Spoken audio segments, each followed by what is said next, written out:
I'm Jacki Smith. It's my shindig.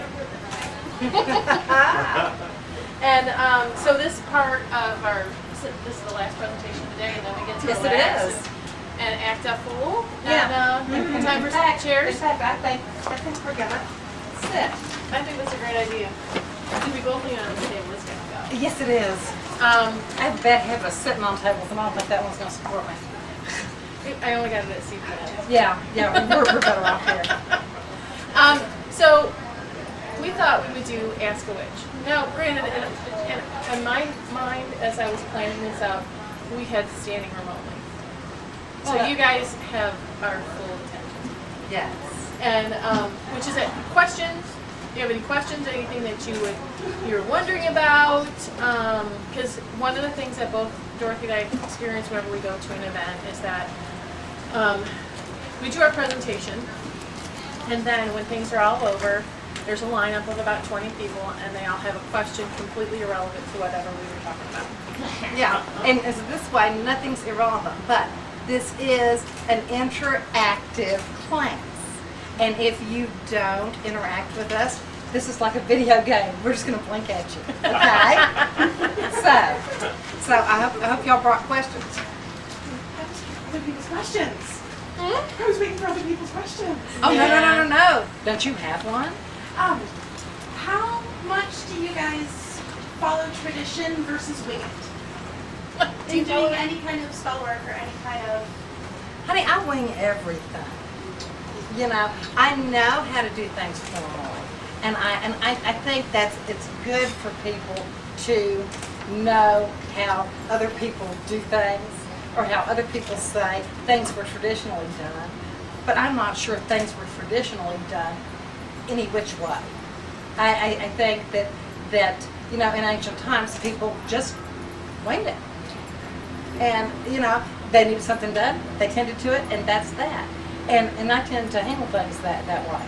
Mm-hmm. Well, I think when you move from oral tradition, training from an apprenticeship, into reading a book, you have to then create tradition and create a structure that isn't normally there when you're being an apprentice. You're just doing training from somebody else. You're just listening, you know, learning at the feet of your nana.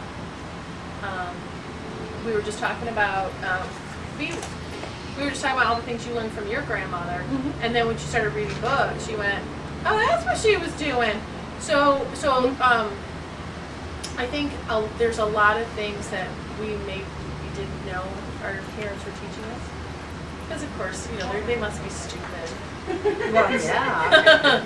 You know, and I think too that with magic, you know, a lot of people seem to think it's like a favorite old jacket that you put on and take off. Well, it's not. It's a lifestyle.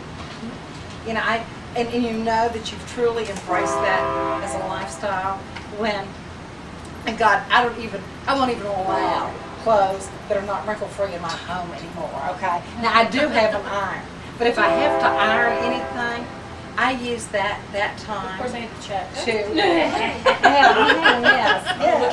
Yeah, there's actually a crease here somewhere, yeah. I use that time to smooth out problems in my life as I'm ironing out wrinkles. You know, you find yourself noticing that here in our hemisphere, water actually goes down the drain in a clockwise manner. You drive down the road, you notice that, geez, that mica, that shit in the paint, that's sparkling, you know, and you know, and how you can use that to lift your day.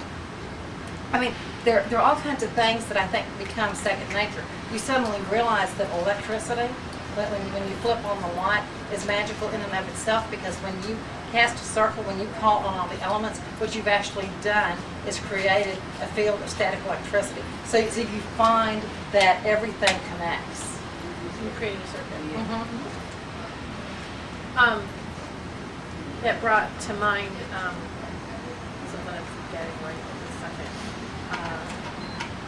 It'll come back. It's okay. You had a brain fart, but you'll remember in a little while. I will. Yeah.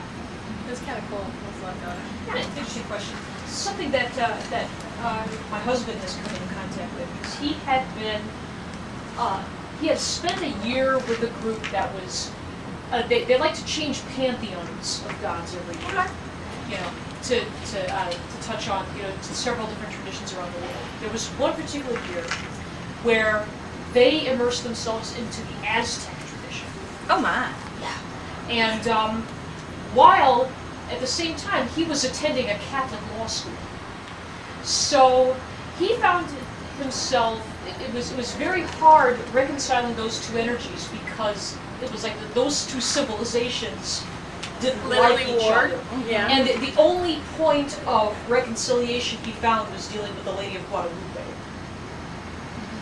What did he didn't do the Jesus loves the little children? He didn't try that? Well, see, but I relate that because I was wondering, you know, given that, I mean, you acknowledge tradition, but you also wing it, as you say. Do you find yourselves, you know, if you are working with or having to deal with two energies or deities from different traditions where the civilizations they belong to didn't like each other? And how has that been your experience, and what has your process been to reconcile that? Okay, I tend to mix pantheons. I'm careful. Okay? For example, I would never ever do a ritual that I invited Athena and Arachne to together. Okay? Because Athena turned Arachne into a spider because she was jealous because her weaving was so much better than hers. Okay? So, I mean, there are things that I will not do. And I don't think there's any problem with mixing pantheons as long as you're careful about who you put into the same space. I happen to work with kind of a mixed trio. I work with Morrision, I work with Our Lady of Perpetual Help, and I work with the Great Goddess Incarnate. And I'm here to tell you, my three ladies work very well together. They like each other. Okay? They've got no problem with each other. And I talk to them every night, and I talk to them every morning. But when, you know, it was, I can't even say that I chose them because they chose me. Now, I have refused to go into a formal circle before if I knew for a fact that they were going to call this particular deity or that particular deity, because I just wasn't comfortable with that. So, you know, and as a result, it got me out of doing formal ritual in public. Okay? Because there are a couple of reasons I won't do it, but for one thing, I don't want to be in a circle that I can't get out of until they dissolve the circle.